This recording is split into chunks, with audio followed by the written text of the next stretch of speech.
Jesus almighty కుటుంబ సభ్యులందరికీ ప్రభువైన యేసుక్రీస్తు దివ్యనామములో వందనాలు చెల్లించుకుంటున్నాను.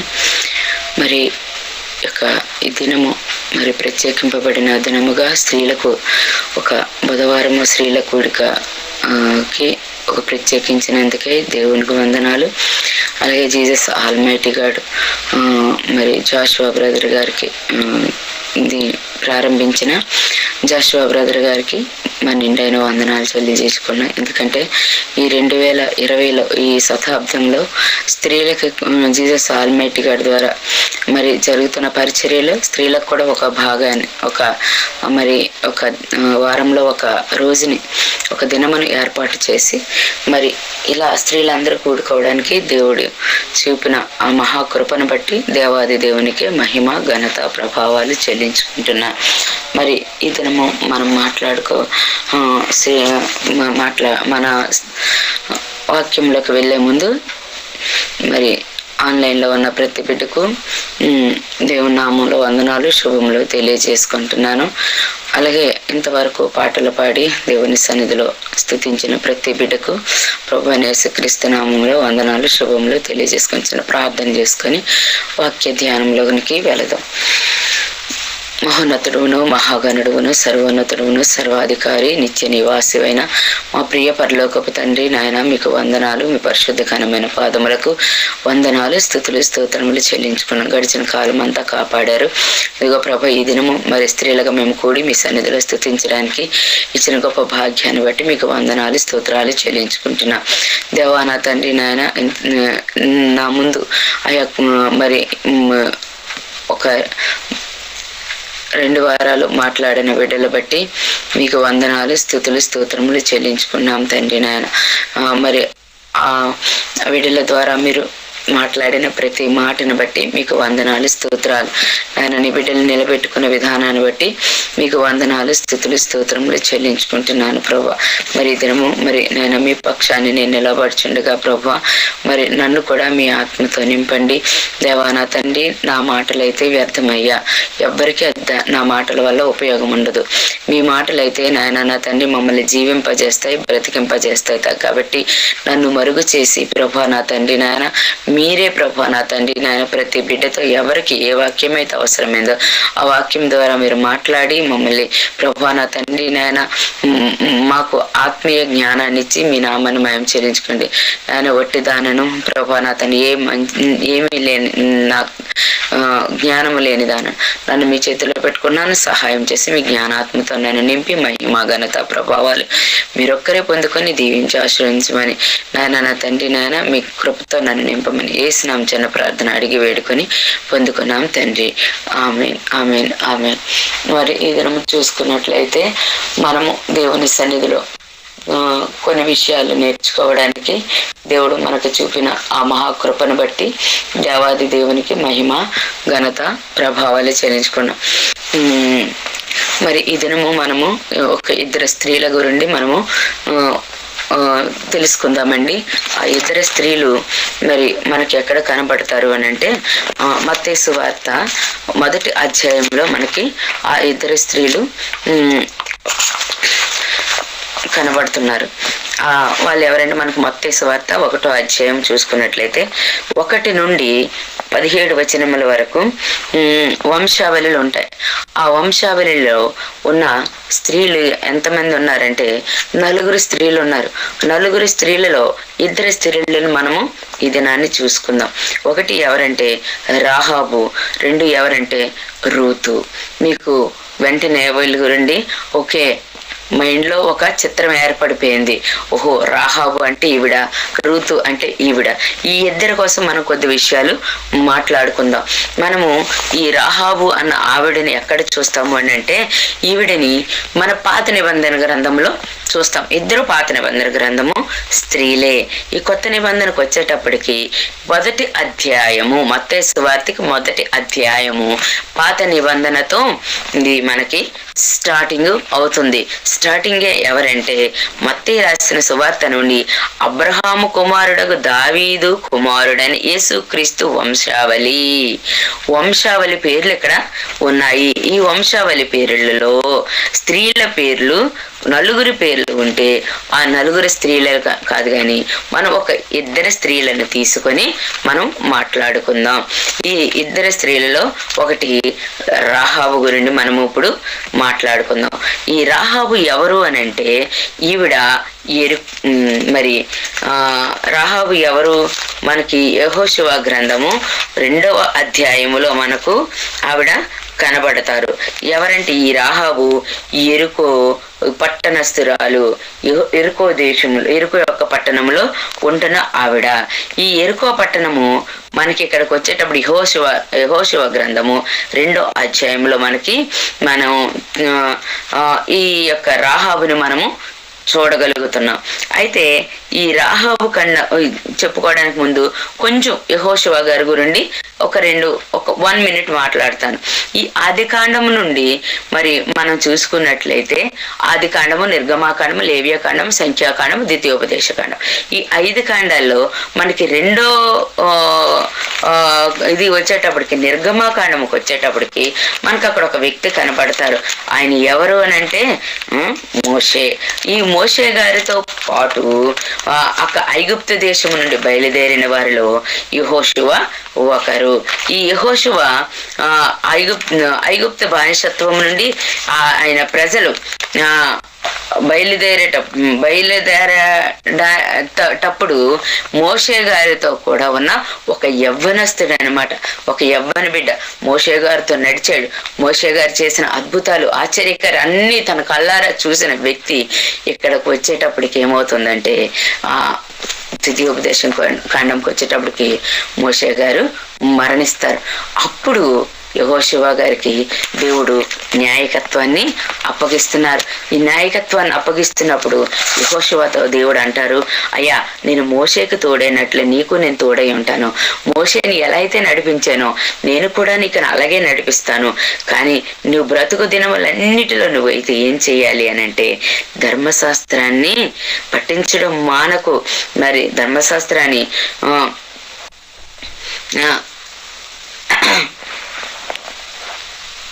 ఇక్కడ మనము ఒకసారి చూసుకుందాము. 5వ వచనము, నువ్వు బ్రతుకు దినములన్నింటినీ ఏ మనుషుడు నీ ఎదుట నిలవలేకయుండును. నేను మోషేకు తోడైయుండినట్లు నీకును తోడైయుందును. నిన్ను విడువను, నిన్ను ఎడబాయను. నిబ్బరము కలిగి ధైర్యముగా నుండుము. వారికిచ్చదనని నేను వారి పితరులతో ప్రమాణము చేసిన ఈ దేశమును నిశ్చయముగా నీవు ఈ ప్రజల స్వాధీనము చేసేదవు. అయితే నీవు నిబ్బరము కలిగి జాగ్రత్త పడి బహుధైర్యముగా నుండి నా సేవకుడైన మోషే నీకు ఆజ్ఞాపించిన ధర్మశాస్త్రం అంతటి చొప్పున చేయవలెను. నీవు నడుచు ప్రతి మార్గమున చక్కగా ప్రవర్తించినట్లు నీవు దాని నుండి కుడికి గాని ఎడమకు గాని తొలగకూడదు. ఈ ధర్మశాస్త్రమును నీవు బోధింపక తప్పిపోకూడదు. దీనిలో రాయబడిన వాటన్నిటిని ప్రకారము చేయుటకు నీవు జాగ్రత్త పడినట్లు దివారాత్రము దాన్ని ధ్యానించుట ఎడల నీ మార్గమును వర్ధిల్ల చేసుకొని చక్కగా ప్రవర్తించదవు. నేను నీకు ఆజ్ఞాపించి ఉన్నాను కదా అని నిబ్బరము కలిగి ధైర్యముగా ఉండము, దిగులు పడకము. నీవు నడవలసిన మార్గంలో నీ దేవుడని యెహోవా నీకు తోడై ఉండును. ఎప్పుడు తోడై ఉంటాను అంటున్నారని అంటే నువ్వు ధర్మశాస్త్రం మోషే ఇచ్చిన ధర్మశాస్త్రాన్ని దివారాత్రులు పఠిస్తూ ప్రవర్తిస్తూ కుడికి గాని ఎడమకు గాని తొలగకుండా ఉంటే నేను మోషేకు తోడైనట్లు నీకు తోడై ఉంటాను. అందుకే యెహోషువ అంటాడు కదా, మీరు ఎవరినైతే సేవించుకోండి నేను నా ఇంటి వారిని యెహోవానే సేవిస్తామంటారు అన్న దేవుడు విడిచిపెట్టకుండా ఇక్కడ దేవుడు మాట్లాడారు, ఒక వాగ్దానాన్ని ఇచ్చారు. అయ్యా నువ్వు ఇలా ఉంటే నేను నీతో ఉంటాను, నువ్వు ఎక్కడికి వెళ్ళినా నేను జయాన్నిస్తాను అంటున్నారు. అప్పుడు వెంటనే యెహోషువ మరి తను ముందుకు వెళ్ళడానికి ఒక స్టెప్ వేస్తూ యెరికో పట్టణానికి వెళ్ళమని 2 వేగురు వారిని పంపించారు. ఈ వేగురు వారు వెళ్ళి ఏం చేశారంటే ఆ పట్టణాల్లో ఉండడానికి ఆ యెరికో పట్టణానికి వెళ్ళి ఒక కుటుంబం ఒక ఇంటి దగ్గర ఆగారు. ఆ ఇంటి గల ఆమె, ఆ ఇంటి వ్యక్తి తల్లి ఉన్నారు, తండ్రి ఉన్నారు, కానీ వాళ్ళిద్దరు పేర్లు మెన్షన్ చేయలేదు. కానీ రాహాబు పేరే మెన్షన్ చేశారు అని అంటే అక్కడ ఒక దేవునికి ఒక పర్పస్ ఉంది. ఏంటి అంటే ఒక వ్యక్తి పట్ల మరి రాహాబుకి తెలియదు, మరి ఆ వేగుల వారికి తెలియదు రాహాబు పట్ల దేవునికి ఉన్న ప్రణాళిక ఏంటో. కానీ ఈ వేగుల వారు వచ్చి అక్కడ ఆగి అక్కడ షెల్టర్ తీసుకున్నారు. ఎప్పుడైతే వేగుల వారు వచ్చారో ఆ వేగుల వారికి ఆవిడేమిచ్చింది?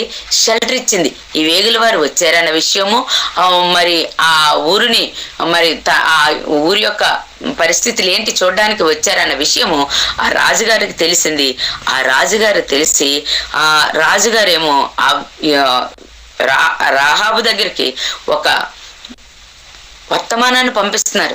ఏంటి అయ్యా వర్తమానం అంటే, నీ ఇంటికి చేరిన ఆ మనుషులు వెలుపలికి తీసుకొనిరా, నీ దగ్గరకు మనుషులు ఇద్దరు వచ్చారు కదా, ఆ మనుషులు బయటే తీసుకొని వచ్చి అని అంటే, ఆ ఇద్దరు మనుషులు, ఆవిడ చాలా తెలుగుగా మాట్లాడుతున్నమాట. ఆ ఇద్దరు మనుషులు రావడం అయితే వచ్చారయ్యా, కానీ వెళ్ళిపోయారు. ఎందుకంటే ఆ దినాల్లో మరి ఆ పట్టణాన్ని కాపాడి, ఆ యెరికో పట్టణాన్ని కాపాడుకోవడానికి ఆ రాజుగారు మరి చేసిన ఆ ప్రయత్నం ఏమైతే ఉందో, ఆ ప్రయత్నంలో నిజంగా ఈవిడైతే ఇజ్రాయేల్ పక్షానే నిలవబడ్డది. ఇజ్రాయేల్ దేవుని పక్షాన నిలవబడ్డది. అయితే ఆ వేగిరి వారు వెళ్ళిపోయిన వెంటనే 9వ వచనంలో చూసుకున్నట్లయితే, ఆమె వరుణ మిద్దె మీదకి ఎక్కి వారితో ఇట్లా, నేను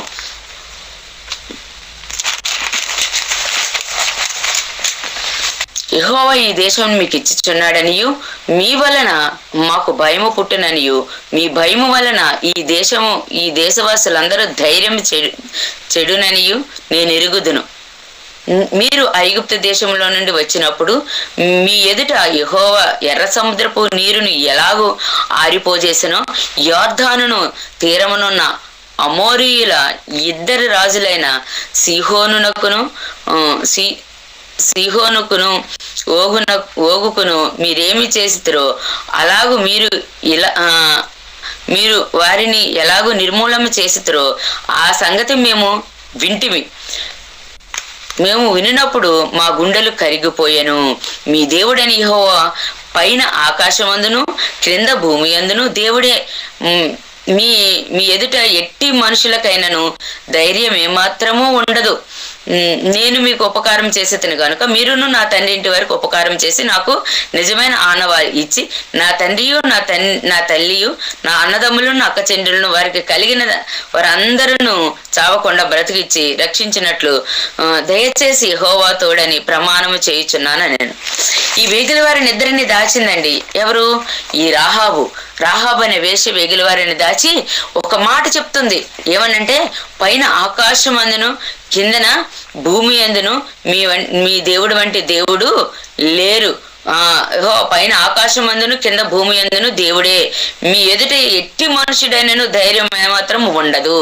ఎందుకంటే ఈవిడ ఐగుప్తు దేశం నుండి వచ్చిన 10వ వచనం నుండి చూసుకున్నట్లయితే, ఐగుప్తు దేశం నుండి వస్తున్నప్పుడు దేవుడు చేసిన శూరకార్యములు, దేవుడు చేసిన అద్భుత కార్యములు, సముద్రాన్ని 2 పాయలు చేయడం, మరి అదేవిధంగా ఆకాశం నుండి మన్నాను కురిపించడం, బండ నుండి నీళ్లు రప్పించడం, అగ్ని పగలు మేఘస్తంభంగా రాత్రి అగ్నిస్తంభంగా ఉండడం, ఇవన్నీ అద్భుతాలు ఆవిడ విన్నది కానీ చూడలేదండి. ఇవన్నీ నేను విన్నాను. ఏమంటుంది ఆవిడ? నేను విన్నాను, ఈ దేశం నేను విన్నాను. ఆ విని ఏమైపోయిందంటే, మా దేశంలో ఉన్న వారందరూ భయపడ్డారు, ధైర్యం చెడిపోయారు, కరిగిపోయారు. అంటే మాకు హోప్స్ మరి ఇంక లేదు, మాకు జయం లేదు. కాబట్టి మీకు తప్పకుండా దేవుడు జయాన్ని ఇస్తాడు. కాబట్టి జయాన్ని ఇచ్చినప్పుడు మీరేం చేయాలి అంటే, నా తల్లి కుటుంబాన్ని, నా తండ్రి కుటుంబాన్ని, నా అక్క చెల్లెల్ని, నా అన్నదమ్ములు అందరిని మీరు జ్ఞాపకం చేసుకోండి. మాకు ఏ హాని చెయ్యొద్దు, ఎందుకంటే నేను మేలు చేసి ఉన్నాను. ఆ ఒక్క మాట నిజంగా ఆవిడ చూసి నమ్మిన వారి కంటే చూడక నమ్మిన వారు ధన్యులు అన్నారు. ఈవిడ ఐగుప్తు దేశం నుండి ఇశ్రాయేలు ప్రజలు బయలుదేరినప్పుడు వారితో లేదు, కానీ వారితో నడవలేదు, వారి పట్ల దేవుడు చేసిన అద్భుతాలు ఏవి ఆవిడ చూడలేదు. కానీ ఆమె అయితే మాత్రము ఎలా ఉందంటే, చాలా ఇశ్రాయేలు దేవుని యొక్క గొప్పతనాన్ని తెలుసుకొని, ఆ గొప్పతనాన్ని బట్టి దేవుడు వారి పట్ల ఉన్నారు, వారి పట్ల ఉన్న దేవుడు గొప్ప దేవుడు, పైన ఆకాశం అందు కింద భూమి అందు మరి నీళ్ళ ఏ దేవుడు అట్టి దేవుడు లేరని తెలుసుకొని ఆ ప్రజలకు ఆశ్రయం ఇచ్చి ఒక ఒడంబడిక చేసుకుంటుంది. అయ్యా, మీకు దేవుడు తప్పకుండా మీ దేవుడు ఈ దేశాన్ని మీకు ఇస్తారు. ఇచ్చినప్పుడు ఏం చేయాలంటే, నా తల్లి కుటుంబానికి, నా తండ్రి కుటుంబానికి, నా తల్లి కుటుంబానికి అని చెయ్యొద్దు. అది మీరు నేను చేసిన మేలుకి మీరు నాకు చేయవలసిన ఒక సహాయము అని దేవుని పేరట దయచేసి యెహోవా తోడని ప్రమాణం చేయుచున్నానని ఒక ఒడంబడిక చేసుకుంటుంది, ఒక ఒప్పందం చేసుకుంటుంది. ఓకే, వేగిరివారు కూడా అంటున్నారు, ఏమంటున్నారంటే, అమ్మా మేము నువ్వు మాకు చేసిన ఉపకారానికి మేమైతే మీకైతే హాని చెయ్యము, కానీ ఒక ఆనవాలు పెట్టుకోండి, మీ గృహానికి ఒక కిటికీకి ఒక ఎర్ర దారాన్ని, ఒక ఎర్ర తాడుని మీరు కట్టండి, కట్టినప్పుడు ఆ తాడుని చూసి మేము వెళ్ళిపోతాం అని చెప్పి వేగిరి వారిని పంపించడం జరుగుతుంది. ఈ రాహాబు గారు చేసిన గొప్ప ఆ రాహాబు గారు చేసిన గొప్ప పని ఏంటంటే దేవుని బిడ్డలకు ఒక మంచి వారిని అపాయం నుండి కాపాడింది. అయితే దేవుడు కాపాడలేడా అండి? దేవుడు కాపాడగలడు, ఎలాగైనా దేవుడు కాపాడగలడు. ఒకవేళ రాహాబునే దేవుడు ఎందుకు ఎన్నుకున్నాడంటే, రాహాబు పట్ల ఒక దేవుని ప్రణాళిక ఒకటి ఉంది, దేవుని చిత్తము ఒకటి ఉంది, దేవుని ఆలోచన ఒకటి ఉంది. దేవుని ఆలోచన ఏంటంటే, వెలివేయబడిన, అంటే చూడండి, పాత నిబంధన కాలంలో మనకి దేవుడిచ్చిన ఆ ధర్మశాస్త్రం ఏంటంటే, రాహాబుని వేశ్య ఎవరైనా ఉన్నారు అంటే వారిని ఏం చెయ్యాలి? రాళ్లతో కొట్టి చంపాలి. అలాంటి మరణ శాసనము ఆ టైంలో మరి దేవుడు ధర్మశాస్త్రాన్ని మనం చూసుకున్నట్లయితే, అప్పటికే ధర్మశాస్త్రం వచ్చింది. ధర్మశాస్త్రం పట్ల చూసుకున్నట్లయితే ధర్మశాస్త్రంలో పాత నిబంధనలో ఉన్న ఆజ్ఞ ఏంటి అని అంటే, మరి ఎవరైనా వేషం ఉంటే ఆవిడని రాళ్లతో కొట్టి చంపేయాలి. అంతే కదా. మనకి చూసుకున్నట్లయితే యోహాను సువార్త 8వ అధ్యాయంలో ఉంటది కదా, పాపాత్మురాలైన స్త్రీని పట్టుకున్నారు, పెద్దవారు మొదలుకొని చిన్నవారు మొదలుకొని రాళ్లు తీసుకొచ్చి ఒక్కొక్క అందరి చేతిలో రాళ్ళు ఉన్నాయి. యేసు ప్రభువు అని అంటారు, అమ్మా నీ మీద ఎవరు రాయి వేయలేదంటే, అయ్యా లేదు వేయలేదయ్యంట, నేను కూడా నీ మీద రాయి వేయనమ్మా, నువ్వు ఇక మీదకి వెళ్ళి పాపము చెయ్యొద్దు అని చెప్తున్నారనమాట. అలాగా చంపే శాసనం ఉన్నప్పుడు అక్కడ పర్ఫెక్ట్ గా రాహాబు అని వేశ్య అని చెప్పడంలో దేవుని ఉద్దేశం ఏంటంటే, ఈవిడ పట్ల దేవునికి ఒక ప్రణాళిక ఉంది. ఆ ప్రణాళిక ఏమిటి అని అంటే, ఆ కుటుంబాన్ని రక్షించాలి. వెలివేయబడిన ఆ కృపకు పాత్రురాలు కానీ ఆవిడను తీసుకొని వచ్చి ఆయన కృప చూపించి ఆవిని ఏం చేయాలంటే యేసుక్రీస్తు వంశావళిలో పెట్టాలి అన్నది దేవుని ప్రణాళిక. చూడండి, ఈ రాహాబు అనే వేశ్య తర్వాత వేగుల వారు వచ్చారు, మరి వెళ్ళారు, యుద్ధానికి వచ్చారు. యుద్ధానికి వచ్చిన తర్వాత మొత్తం ఎరుకో పట్టణాన్ని అంతా నాశనం చేశారు. తన కుటుంబాన్ని మాత్రము ఇక్కడ మనకి 6వ అధ్యాయంలో మరి కనబడుతుంది. మనకి 6వ అధ్యాయము 17వ వచనంలో నేను చదివేస్తున్నానండి. ఈ పట్టణము దీనిలోనున్న యావత్తును యెహోవా వలన నాశనము క్షిపింపబడెను. రాహాబు అను వేషమనము పంపిన దూతలను దాచిపెట్టెను గనుక ఆమెయు ఆ ఇంటినున్న వారందరూ మాత్రమే బ్రతుకుదురు. ఇక్కడ చూడండి, వేగుల వారిని ఎప్పుడైతే దాచి ఉపకారం చేసిందో ఆ ఉపకారాన్ని బట్టి తన ఒక మేలు పొందుకుంటుంది. ఆ రాహాబు అనే వేశ్య ఆ కుటుంబము, తండ్రి, తల్లి, అక్క చెల్లెలు, అన్నదమ్ములు అందరూ, వారికి ఉన్న బంధుమిత్రులు అందరినీ వారికి ఉన్న సమస్తాన్ని దేవుడు కాపాడి మరి అక్కడ శపితమైపోయిన ఆ పట్టణంలో శపింపబడిన దానిలో నుండి రాహాబును తీసుకొని వచ్చి నేటికి ఇశ్రాయేలు మధ్య ఆమె నివాసం చేస్తుంది అని ఆయన వాక్యం ద్వారా మనకి తెలియజేస్తున్నారన్నమాట. నేటికి ఇశ్రాయేలు మధ్య ఆవిడ ఏం చేస్తుందట? నివాసము చేయుచున్నది. మనకి చూసుకున్నట్లయితే అలా కిందకి చదువుకొని వస్తే 25వ వచనం దగ్గరికి వచ్చేటైతే, యెహోవా రాహాబును వేశ్య యెరికోను వేగు చూచుటకు యెహోషువ పంపిన దూతలను దాచిపెట్టి ఉండెను గనుక అతడు ఆమెను, ఆమె తండ్రి ఇంటి వారిని, ఆమెకు కలిగిన వారందరినీ బ్రతకనిచ్చాను. ఆమె నేటి వరకు ఇశ్రాయేలు మధ్య నివసించుచున్నది. దేవుని వాక్యము, దేవుడు నమ్మదగిన వాడండి. ఒక చిన్న మేలు చేసింది, వేగుల వారిని దాచిపెట్టడం వల్ల నేటికి రాహాబు కనాని స్త్రీ, కనాను జనాంగము నుండి వచ్చిన స్త్రీ, కనాను జాతికి చెందిన స్త్రీ ఈ రాహాబుని నిజంగా కృపకు పాత్రురాలు. కానీ ఈ రాహాబుకి దేవుడు తన కృప చూపి ఆ పాపము లో ఉన్న ఆమెను ఆ ఆ ఎరుకో పట్టణమును నాశనం చేసిన తర్వాత శపింపబడి ఆ నాశనం ఇప్పటికి ఆశీర్వదింపబడిన బిడ్డల దగ్గర నివాసం చేస్తుంది. అయితే అలా నివాసం చేస్తున్నప్పుడు నిజంగా ఇశ్రాయేలు ప్రజల్లో నుండి సల్మాన్, మనకి మత్తయి సువార్త 1వ అధ్యాయం చూసుకున్నట్లయితే ఆమెను మరి చూసుకున్నట్లయితే సల్మాన్ వివాహం చేసుకుంటారు. వివాహం చేసుకున్న తర్వాత తనకు ఒక మంచి కుటుంబాన్ని ఇస్తారు. మంచి కుటుంబాన్ని దేవుడు ఏర్పాటు చేశారు. మంచి కుటుంబాన్ని ఏర్పాటు చేయడమే కాదు కానీ తను ఒక యేసు ప్రభు వారి ఆ జనాభా లిస్టులో పెట్టేశారు. నిజంగా ఎంత అద్భుతం కాదండి. వేశ్య నిజంగా రాళ్లతో చంపబడాలి తనైతే, కానీ దేవుని బిడ్డలు ప్రేమించి దేవుని బిడ్డలు ప్రేమించి ఆ షెల్టర్ ఇచ్చింది. చూసి నమ్మిన వారి కంటే చూడక నమ్మిన వారు ధన్యులు అని అంటున్నారు. చూసి నమ్మడం కాదండి, చూసి ఇశ్రాయేలు ప్రజలు చూసిన వారే సనుగుకొని గొనుగుకొని అరణ్యంలో కూలిపోయారట. ఆ తరములో బయలుదేరిన వారిలో ఎంతమంది కనాను దేశానికి వెళ్ళారంటే 2, కాలేబు, యెహోషువ. ఆ తరములో అంటే ఆ తరము బయలుదేరిన వారి కంటే ఆ తరములో తర్వాత పుట్టిన వాళ్ళందరూ కనాను దేశానికి వెళ్ళారు. కానీ దేవుని చూడకుండా వినడం ద్వారే, ఆయన చేసిన అద్భుతాలు వినడం ద్వారే దేవుని పట్ల గౌరవము, దేవుని పట్ల భక్తి, అంటే యెహోవా యందు భయభక్తులు కలిగి ఉండుట జ్ఞానమునకు మూలము. ఎప్పుడైతే యెహోవా పట్ల భయభక్తులు కలిగి ఈ దేవుడు గొప్ప దేవుడు అని తెలుసుకొని దేవుని బిడ్డలకు షెల్టర్ ఇచ్చారో అప్పుడు ఈవిడ ఏం చేయబడ్డదంటే రక్షింపబడింది. ఆ జనాంగము నుండి రక్షింపబడి మరి నిజంగా దేవుడు చేసిన ఆ బిడ్డ చూడక నమ్మిన వారి కంటే చూసి నమ్మిన వారి కంటే చూడక నమ్మిన వారు ధన్యులు. నిజంగా చూడకుండా పగల మేఘస్తంభంగా చూడలేదు, ఏది చూడలేదు, వినుట ద్వారా విశ్వాసం.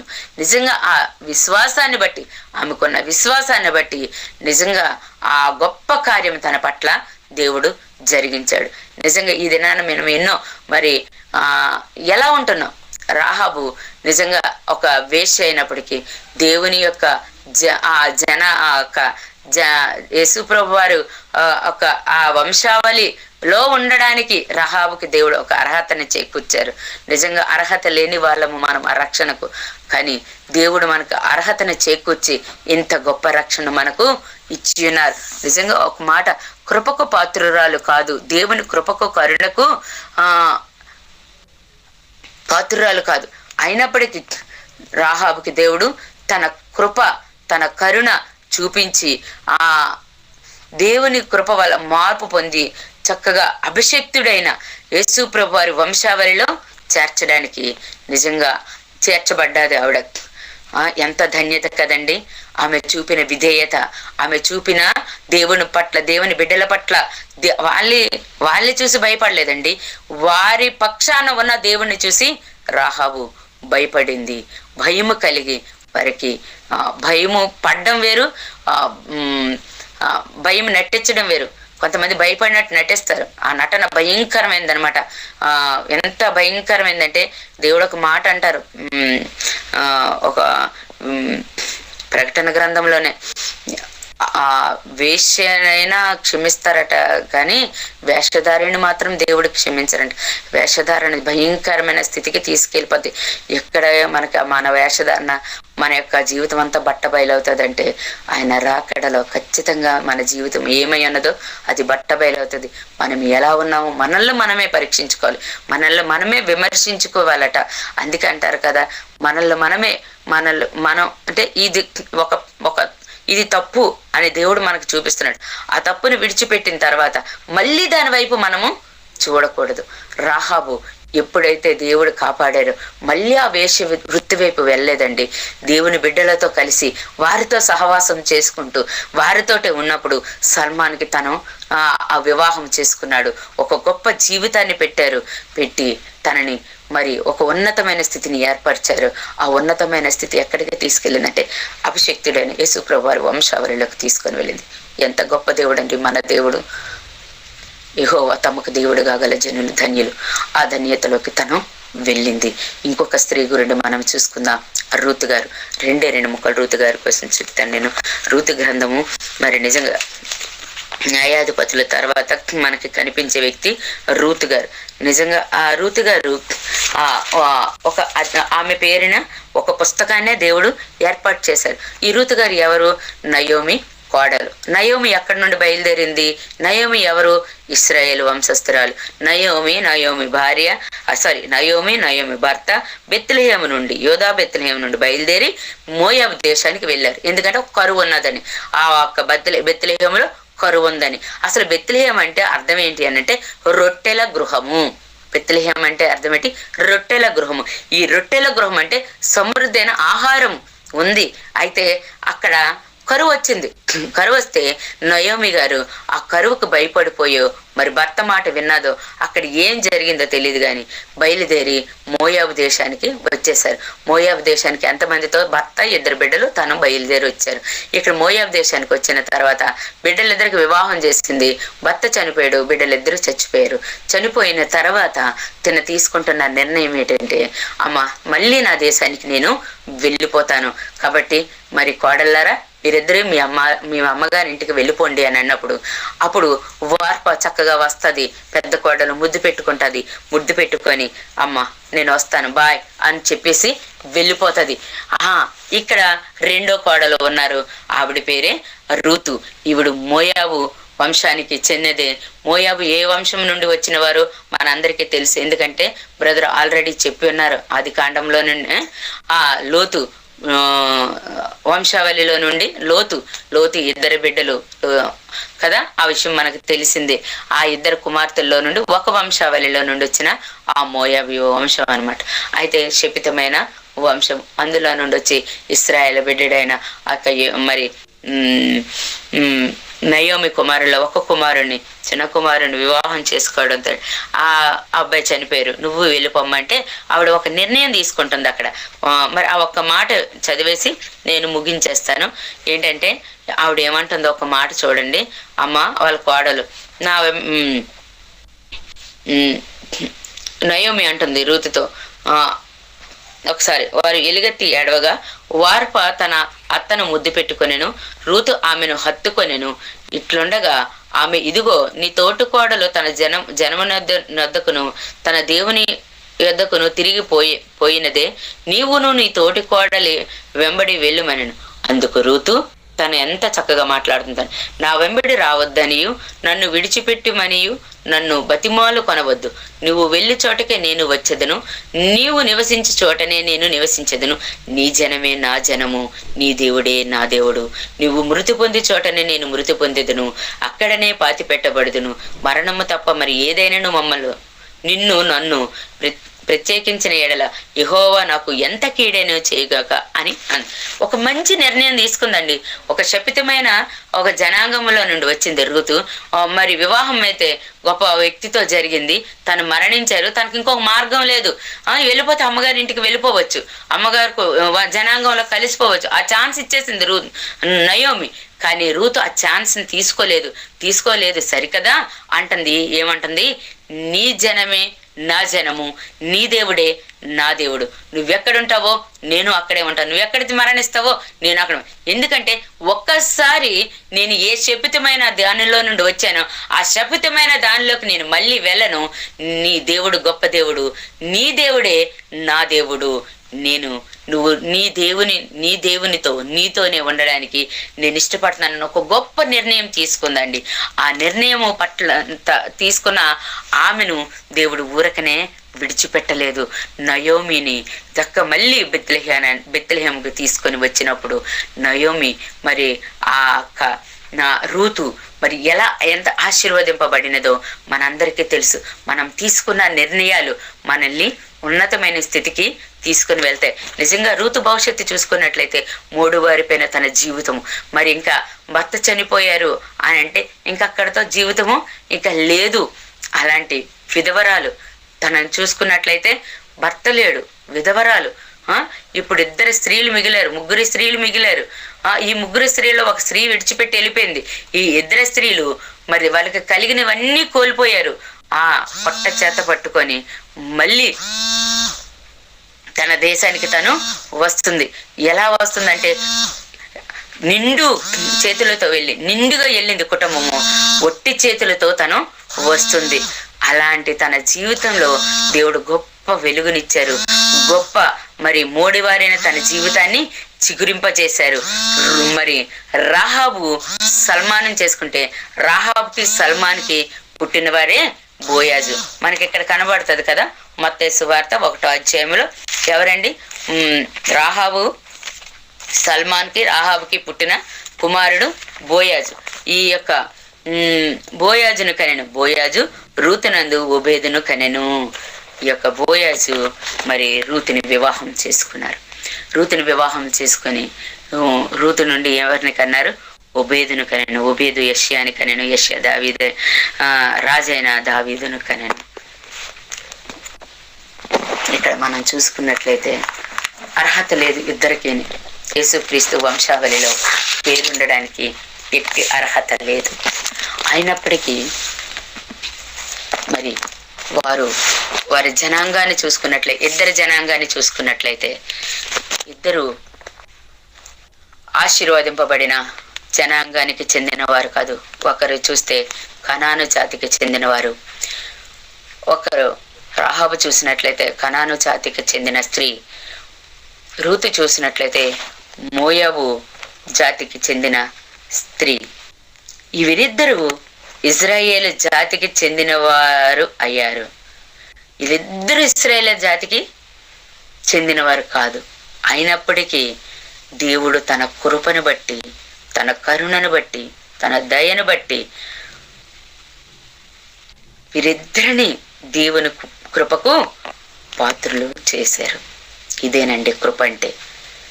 అర్హత లేని జీవితాలకి దేవుడు అర్హత చేకూర్చి దేవుని కృపకు కరుణకు పాత్రులు చేసి ఆయన వంశావళిలో వారి పేర్లు పెట్టి ఆ ఇద్దరు శపితమైన కుటుంబాల నుండి వచ్చిన వారిరువురిని తీసుకొని వచ్చి యేసుప్రభు వారి అభిషిక్తుడును మరి ఈ లోకరక్షకుడైన యేసుప్రభు వారి వంశావళిలో ఈ ఇద్దరు స్త్రీలను దేవుడు ఉంచారు. ఒక స్త్రీ జీవితాన్ని చూసుకున్నట్లయితే దేవుని కార్యాలు వినటం ద్వారా విశ్వాసం ఉంచింది. విశ్వాసం ఉంచి మేలు చేసింది, రెట్టింపు మేలు పొందుకుంది. ఆమె ఆశీర్వదింపబడి ఆ నేటికి మనము ధ్యానించడానికి దేవుడు వారిని మన ముందు ఉంచిన్నారు. ఇంకొక స్త్రీని చూసుకున్నట్లయితే, రూతు గారిని చూసుకున్నట్లయితే మోయాబు జాతికి చెందింది, కానీ ఇశ్రాయేలు బిడ్డని చేసుకొని కోల్పోయింది. ఆ అబ్బాయి చనిపోయారు. చనిపోయిన తర్వాత ఏంటి, తనకు ఏం లేదు. అత్తగారు అంటున్నారు వెళ్ళిపో అమ్మ. లేదు, ఒక నిర్ణయం తీసుకుంది. ఆ నిర్ణయం తన జీవితాన్ని మార్చింది. ఏంటి అని అంటే, ఆమె నయోమితో వచ్చినప్పుడు ఆ యెరూషలేముకు వచ్చి ఆ బెత్లెహేములో ఉన్నప్పుడు ఆ బెత్లెహేములో తన జీవితమే మారిపోయింది. మనము కొన్నిసార్లు మనము తీసుకున్న నిర్ణయాలు వెనక్కి తిరిగి చూసుకుంటే మన జీవితాన్ని ఒక ప్రశ్నార్థకంగా ఉంచుతున్నాయా, లేదనంటే మన జీవితం వెనక్కి తిరిగి చూసుకుంటే నేను దేవుని కొరకు ఛాలెంజ్గా బ్రతికాను అన్నట్టుగా ఉంటున్నాయా? మనలో మనమే స్త్రీలుగా మనం వీరిద్దరి దగ్గర నుండి మనం ఏం నేర్చుకున్నామంటే, చూసి నమ్మిన వారి కంటే చూడక నమ్మిన వారు ధన్యులు. నిజంగా రాహాబు మరి తన జీవితంలో ఎంత అద్భుతం అంటే, తను మరణానికి పాత్రురాలు, అర్హత లేదు, కానీ బ్రతికి ఉండడానికి అర్హత లేదు, కానీ అలాంటి వేష దగ్గరికి తన వేగుల వారిని పంపించి వారికి షెల్టర్ ఇప్పించడం, దేవునికి ఒక ప్రణాళిక ఆ రాహాబు పట్ల. అక్కడున్న ఆమెను తీసుకొని వచ్చి యేసుప్రభు వారి జనాంగంలో పెట్టి ఉన్నారు. ఎంత అద్భుతం కదండి. అదేవిధంగా రూతు గారిని చూసుకున్నట్లయితే, రూతు గారి జీవితం కూడా, తన జీవితం కూడా మోడుబారిపోయిన తన జీవితాన్ని దేవుడు చిగురింపచేశారు. యేసుప్రభు వారి వంశావళిలో ఉంచి ఉన్నారు. నిజంగా మనకి కూడా ఏ అర్హత లేనప్పుడు దేవుడు ఎక్కడో మరి ఏ స్థితిలో ఉన్నప్పుడు మనల్ని రక్షించాడో మనకు తెలుసు. ఒకసారి మనకి రక్షణ బట్టి మనం అతిశయించే వారిలో ఉంటున్నామా? రక్షింపబడలేని అనేక మంది కొరకు మనం దీవెనకరంగా ఉంటున్నాము. మనల్ని మనమే పరీక్షించుకుందాం, మనల్ని మనమే చెక్ చేసుకుందాం. ఎందుకంటే దేవుడు నమ్మదగిన వాడు. ఆయన కృపకు మనం పాత్రులం కానప్పటికీ కూడా ఆయన కృపను మన పట్ల చూపించి ఆయనతో కలిసి మరి ఆ నిత్య నివాసంలో ఉండడానికి, ఆయనతో సహవాసం చేయడానికి మరి మనల్ని ఎన్నుకొని ఏర్పాటు చేసుకున్నారు. ప్రతిదినం ఉదయం, మధ్యాహ్న, సాయంకాల సమయాల్లో దేవుడు మనల్ని బలపరుస్తూ, మనల్ని దేవుని వాక్యం ద్వారా అనేక సార్లు మనల్ని హెచ్చరిస్తూ వస్తున్నప్పటికీ మళ్ళీ మనం ఎలా ఉంటున్నాం? ఎక్కడ వేసిన గొంగలు ఎక్కడే ఉంటుందా? ప్రార్థన చేస్తున్నాం, ప్రభా ఈ తప్పు మళ్ళీ చేయం ప్రభా అని మళ్ళీ అదే చేస్తూ వస్తున్నామా? అలా కాదు. ఒక్కసారి ఆ నిర్ణయం తీసుకున్నామంటే ఆ నిర్ణయం మనల్ని బ్రతికించేదిగా ఉండాలి. మన మాట ఎదుటివారిని బ్రతికించేదిగా ఉండాలి. మన ప్రవర్తన ఎదుటివారిని బ్రతికించేదిగా ఉండాలి. మనం చేస్తున్న ఏ పనైనా 10 మందికి మేలుకరంగా ఉండాలి. అలా ఉండాలి అని అంటే ఈ లోకము నుండి మనము వేరు చేయబడాలి. ఈ లోక స్నేహము దేవునికి వైరం కదా. ఈ లోకముని స్నేహిస్తూ, ఈ లోకములో ఉంటూ, ఈ లోకాన్ని ప్రేమిస్తూ దేవుని కూడా మనం ప్రేమిస్తున్నామని అంటే అది వ్యర్థమే. ఈ లోకంలో మనం ఎంత కాలము బ్రతికినా దేవుని కొరకు ఎంత బ్రతికామో అదే మనకి లెక్కలోకి వస్తుంది. మనమందరం క్రీస్తు న్యాయపీఠం ఎదుట నిలబడినప్పుడు బలా నమ్మకమైన మంచి దాసురాల దేవుని యొక్క పరిశుద్ధ గ్రంథంలో 2 స్త్రీలను పెట్టారు అని అంటే రానున్న దినాల్లో మనకు ఆ జీవ గ్రంథంలో మన పేరు ఉండి ఆయన దగ్గరికి వెళ్ళినప్పుడు సిగ్గుపడ అక్కరలేని జనాంగముగా మనం ఉంటున్నామా? మన పేరు జీవ గ్రంథంలో లిఖితమైంది. మన గురించి దేవుడు ఏమి ఆశిస్తున్నాడు ఈ భూమి మీద ఉన్నప్పుడే దానిని మనం కంప్లీట్ చేయగలుగుతున్నామా? మన జీవితంలో మనం ఒకసారి పరీక్షించుకుందాం. ఎంతో ధన్యత దేవుడు ఇచ్చారండి రాహాబుకి, రూతు గారికి. రాహాబ్ అయితే నిజంగా తన తన యొక్క తండ్రి కుటుంబాన్ని రక్షించుకోవడమే కాదు కానీ యేసు ప్రభు వారి వంశావళిలో ఉండడానికి, రూతు గారైతే తను తీసుకున్న ఒక నిర్ణయం, నీ దేవుడే నా దేవుడు, నీ జనమే నా జనము, నువ్వెక్కడ మరణిస్తావో నేను అక్కడ, నీ దేవుడే నా దేవుడు అన్న ఒక్క మాట దేవుడిని చాలా సంతోషపెట్టేసింది. చాలా సంతోషపెట్టడం వల్ల ఆ ఒక్క నిర్ణయము తన జీవితాన్ని, తన మోడువారిపైన తన జీవితం మళ్ళీ చిగురించడానికి, యేసుప్రభు వారి వంశావళిలో వీరిద్దరూ ఉండడానికి గొప్ప అద్భుత కార్యం దేవుడు జరిగించినారు. ప్రతి వ్యక్తి పట్ల దేవునికి ఒక ప్రణాళిక ఉంటుంది. ఆ ప్రణాళికలో నుండి దేవుడు మనల్ని నడిపిస్తున్నప్పుడు కొన్నిసార్లు నిందలు, అవమానాలు ఏదొచ్చినప్పటికీ కూడా నాయన మరి గురి యొద్దకే పరిగెట్టడానికి, ప్రతి నింద, ప్రతి అవమానము మనకు ఆశీర్వాదకరంగా చేస్తున్న దేవుడిని పట్టుకొని మన పరుగు ముందు కొనసాగించిన ఓపికతో పరిగెట్టి ఆ బహుమానం పొందే వరకు ఈ లోకంలో పరిగెడదాం. మనం కూడా ఆ జీవ గ్రంథములో మన పేర్లు లిఖితము చేయబడిన నాటి నుండి నేటి వరకు ఎలా ఉన్నామో అని ఒక్కసారి మనల్ని మనం పరీక్షించుకుందాం. రూతుని దేవుడు ఎంత హానర్ చేశారో చూడండి. 2 స్త్రీలను అర్హత లేని వారికి అర్హత చేకూర్చి, కృపకు పాత్రులు కాని వారికి కృపనిచ్చి తన యొక్క మరి పరిశుద్ధ గ్రంథములో తమ వంశావళిలో వారిని ఉంచుకున్నారు. వంశావళిలో వారిని ఉంచారు దేవుడు. అంత గొప్ప దేవుడిని కలిగి ఉన్న మనము ఎలా ఉంటున్నాం?